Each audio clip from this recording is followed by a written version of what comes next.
दिवाळी पाडवा म्हणजे बलिप्रतिपदाही या दिवसाला म्हटलं जातं। तर 3.5 मुहूर्तापैकी अर्धा मुहूर्त असा मानला जातो या दिवसाला। तर या दिवशी माता लक्ष्मीने विष्णू भगवानांचे पाय धुवून त्यांची पूजा केली होती आणि विष्णू भगवानांनीही माता लक्ष्मीला ओवाळणी दिली होती।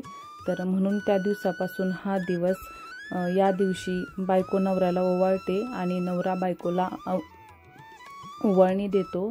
तर तेव्हापासून हा दिवस असा साजरा केला जातो किंवा मग नवरा बायको एकमेकांविषयी कृतज्ञता व्यक्त करण्याचाही दिवस हा मानला जातो। तर त्या पाठीमागं पण कथा आहे, ती काय मी आता सांगत बसत नाही। तर या दिवशी मीही म्हणजे सगळ्याच बायका आपल्या नवऱ्याला ओवाळत असतील किंवा ओवाळतातच।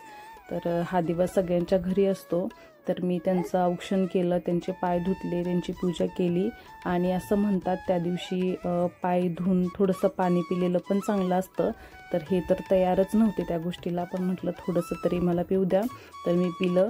मग यांनी मला मस्त अशी साडी दिली आणि नंतर आम्हाला जायचं होतं घरी।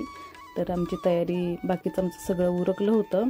तर मी त्यांचं औक्षण केलं आणि नंतर थोडासा केक होता रात्रीचा कापलेला माझ्या बर्थडेचा, तर तो थोडासा आम्ही खाल्ला। तर हे तयारच नव्हते खायला, कारण तब्येतीमुळं ते तयार नसतात आता जास्त गोड खायला। तर मी थोडंसं हट्ट करत होती, तर मग 1 चम्मच फक्त खाल्ला। आमची तयारी झाली। इथे बघा तस्मयची अशी तयारी झाली आहे। तर किती छान दिसतंय, क्यूट दिसते माझं बाळ। तर नंतर आलो आम्ही आमच्या गावच्या घरी। तर हा असा आमचा बंगलो आहे। तर आम्ही आता फ्लॅटमध्ये राहतो, तर तिथे अंगण वगैरे असं काही नव्हतं, तर फटाक्या पण वाजवायच्या होत्या। तर म्हटलं चला पाडवा आहे, तर आम्ही आलो इकडे गावी। तर आम्ही सध्या आता इथे राहत नाही, कारण ड्युटीमुळे आम्हाला खूप लांब पडतं इकडे। पण इतका सुंदर आहे, पण आम्हाला जास्त दिवस काही राहायला मिळालंच नाही। तर खूप मिस करतो आम्ही या सगळ्या गार्डनला, बंगल्याला, कारण खूप मोठा आहे आणि जागा पण भरपूर होते आणि फ्लॅटमध्ये म्हटल्यानंतर खूप जास्त गोष्टी ॲडजस्ट कराव्या लागतात।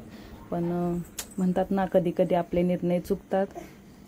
तर तसं झालं, म्हणजे चुकला नाही, पण एवढं मोठं बांधून काही त्याचा उपयोगच होत नाही असं वाटतंय। असो, बघू आता कधी परत इकडे येऊन राहायला होतं ते। तर आवडेलच यायला, पण नंतर विचार केला सगळ्या गोष्टींचा, तर मग असं वाटतं का नको जाऊ दे फ्लॅटमध्ये। तर फ्लॅटमध्ये कारण येणं जाणं, आता पिलू पण छोटा आहे, परत सगळ्या गोष्टी स्कूल वगैरे आहेच, त्यामुळे मग ठीक आहे बघू आता नंतर मग। तर मग नंतर आम्ही मस्त फटाके वगैरे फोडल्या, मस्त एन्जॉय केलं। तर फटाक्यांच्या आवाजांनी तस्मयसुद्धा घाबरला नाही। वाटलं होतं खूप घाबरेल, पण नाही घाबरला, मस्त तोही बघतच राहिलेला। तर मी मस्त इकडे दिवे वगैरे लावले होते बाहेर। तर आतमधलं काय मी तुम्हाला दाखवत नाही, कारण सध्या ते दाखवण्यासारखं काहीच नाही राहिलं आता।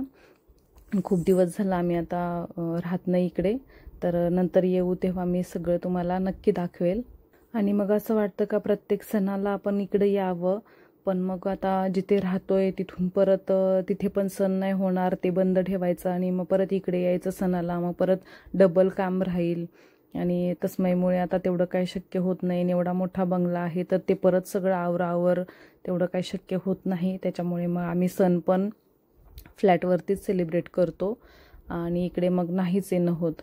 तर जेव्हा राहायला येऊ तेव्हाच म्हटलं सगळं व्यवस्थित परत करू आणि मगच राहायला येऊ।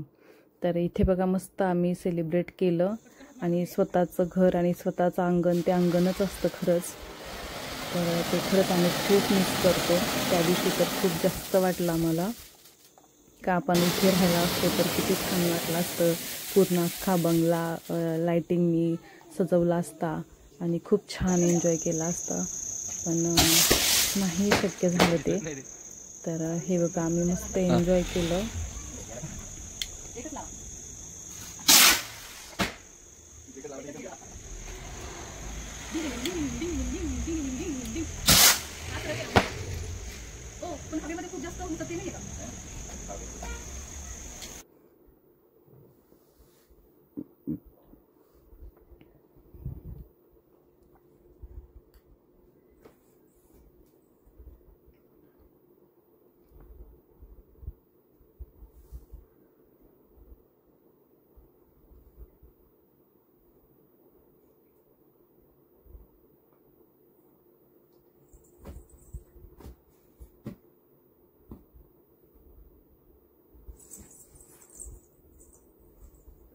आणि आमचा बंगला कसा रस्त्यावरतीच आहे, त्याच्यामुळे वाहनं सतत चालूच असतात। आम्ही फोटो वगैरे पण काढले, मीही मस्त फुलभाजी वगैरे, पाऊस, भूचक्र वगैरे सगळं मीही एन्जॉय केलं मस्त। मग थोडंसं यांनी थोडंसं नामच मी असं आम्ही चष्मेला घेत होतो आणि आम्ही सगळे एन्जॉय करत होतो।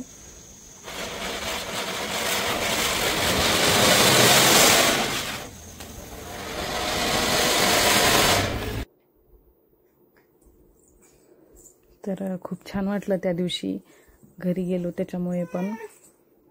तर असं आम्ही एन्जॉय केलं आणि त्याच्यानंतर मग आम्ही म्हटलं आता उशीर पण झालेला, संध्याकाळ झाली होती, तर म्हटलं आता जेवणाचं मग पार्सलच घ्यावं। तर आम्ही पार्सल घेतलं आणि आम्ही घरी गेलो आणि घरी जेवण केलं आम्ही, कारण स्वयंपाक करायला काही तेवढा वेळ नव्हता, कारण आम्ही उशीरपर्यंत तिकडेच होतो। तर कसं वाटलं तुम्हाला आमचं दिवाळी पाडव्याचं सेलिब्रेशन आणि आमचं घर आणि आमचं गार्डन वगैरे, तर मला कमेंट करून नक्की सांगा। आणि असा गेला आमचा दिवस छान आणि खूप मिस करण्यात पण। तर तुम्हाला पण कसं वाटलं मला सांगा।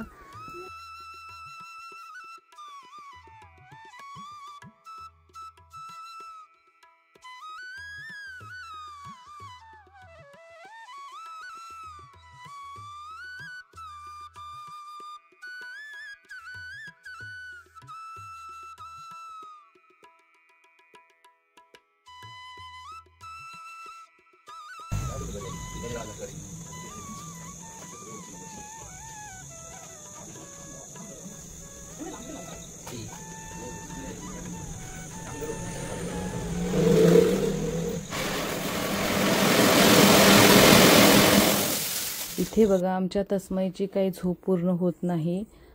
पहिल्या वेळी असं झालंय का थोडासा जरी आवाज आला तरी तो उठतो आणि आज बघा अजिबात उठत नाहीये। त्याला उठवते 10 वाजले होते सकाळच्या, तरी सुद्धा तो उठायला तयार नव्हता।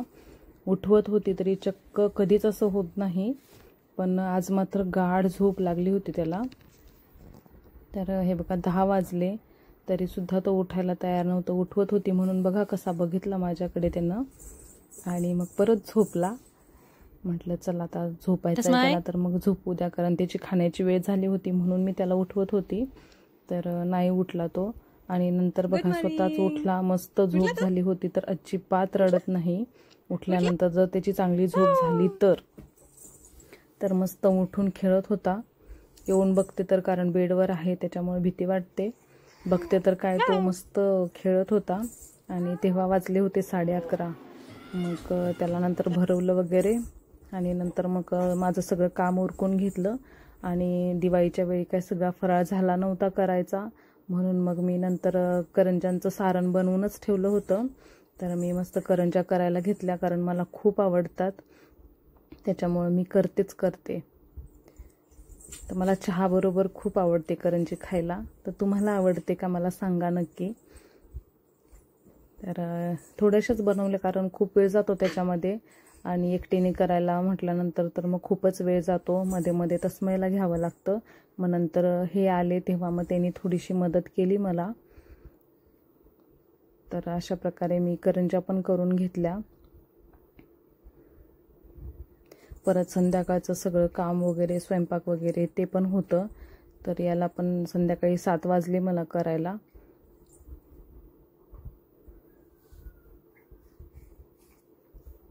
कारण दिवाळीच्या वेळी मला काही सगळा फराळ करायला झालाच नाही, कारण तस्मयमुळे, नाहीतर मी नेहमी करते। तर म्हटलं जाऊ दे, जसं जसं एक एक होईल तसं घरी खायला म्हणून आपण असं करून। तर चिवडा पण केला होता आणि करंज्यांचं पण घेतलं करायला, मग करंज्याही केल्या। तर हळूहळू म्हटलं थोडंसं करूया।